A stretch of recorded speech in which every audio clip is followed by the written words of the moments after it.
வணக்கம். காஞ்சிகேசன் பேசுகிறேன். எப்படி இருக்கீங்க? இன்றைக்கி நைட்டு நம்ம வீட்டில் இட்லி அண்டு ஒரு அருமையான சட்னிங்க. இந்த சட்னி வந்து முன்னே ஒருத்தருக்கு நண்பர் கேட்டிருந்தார். ஏன்னா வெறும் தேங்காய் வச்சுட்டு எப்படி நம்ம சட்னி செய்யறதுன்னு கேட்டார். அவருக்காக சொல்லலாம், இல்லை தெரியாதவங்களும் தெரிஞ்சுக்கலாமே, வேறு ஒன்றும் இல்லை. ரொம்ப சிம்பிளுங்க. இது ரொம்ப நல்லாயிருக்கும். இட்லி, பூரி, பொங்கல் கூட வச்சுக்கலாம்னு வைங்களேன், நல்லாயிருக்கும். சொல்லட்டுமா? தேங்காய் அண்ட் காஞ்ச மிளகாய், பூண்டு, இது மூணும். தேங்காய் கொஞ்சம் எடுத்துக்கோங்க. காஞ்ச மிளகாய் நம்ம காரத்தை அந்த மாதிரி போட்டுக்கோங்க. பூண்டு வந்து 2 பல்லு இல்லை 3 பல்லு போடணும். நிறைய போட்டோன்னா வேறு மாதிரி டேஸ்ட் ஆகிடும். போட்டு அழகாக மிக்சியில் போட்டு அரைச்சிட்டு கடுகு, உளுத்தம்பருப்பு அண்ட் சீரகம் தாளித்து போட்டு கருவேப்பிலை தான் அதையும் போட்டு எடுத்துருங்க. சட்னி நல்லாயிருக்கும். தோசை 2 தான் சாப்பிடுவீங்களேன், எக்ஸ்ட்ரா ஒரு தோசை போகும். அதான் கொஞ்சம் செலவாகும் தோசை, வேறு ஒன்றும் இல்லை. ஓகேங்களா? இது மாதிரி செஞ்சிடுங்க. அப்புறம் நம்ம இன்னொன்று பேசுகிறோம். இப்போ தங்கத்தை பற்றி. இப்போ காலேஜெலாம் ஓப்பன் பண்ணுற நேரம். இப்போ வந்து நம்ம பேங்க்கில் தங்கம் வைக்க போனால் 9 கண்டிஷன் போட்டிருக்காங்க. முதல்ல அந்த தங்கம் உங்களுக்கு தானான்னு சர்டிஃபிகேட் நீங்கள் கொடுக்கணும். என் பேரில் தான் இருக்குது. உங்கள் கல்யாணம் 30 வருஷம் வந்து நீ கல்யாணம் பண்ணும்போது போட்டிருப்பாங்க, அப்போ கூட உங்கள் பேரில் ஆகுதுன்னு கொடுக்கணும். அது முடியாத காரியம். அடுத்தது 22 கேரட் மேலே இருந்தால் தான் எடுப்பாங்க. நீங்கள் வந்து ஒரு 10,000 ரூபாய் எதிர்பார்த்தீங்கன்னா 8,000 தான் தருவாங்க, இல்லை 7,000 தான் தருவாங்க. அது மாதிரி தரமாட்டாங்க.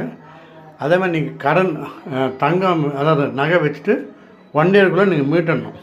மீட்டுட்டேன்னா உங்களுக்கு ஒன்றும், அதாவது நீ முன்னெல்லாம் அந்த 1 இயர் கழிச்சு நம்ம வட்டிக்கு வச்சுக்கலாம்.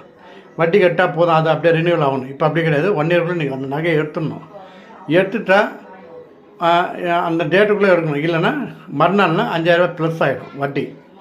நீங்கள் அப்படி நகையை மீட்டுட்டிங்கன்னா அந்த மீட்டுனா உடனே தரமாட்டாங்க. 1 வீக் ஆகும் அந்த நகையை தரத்துக்கு. மறுவட்டியாக அதே பேங்க்கில் வைக்கணும். அதே மாதிரி வெள்ளி வந்து 1 கிலோக்குள்ளே தான் நீங்கள் விற்க முடியும்.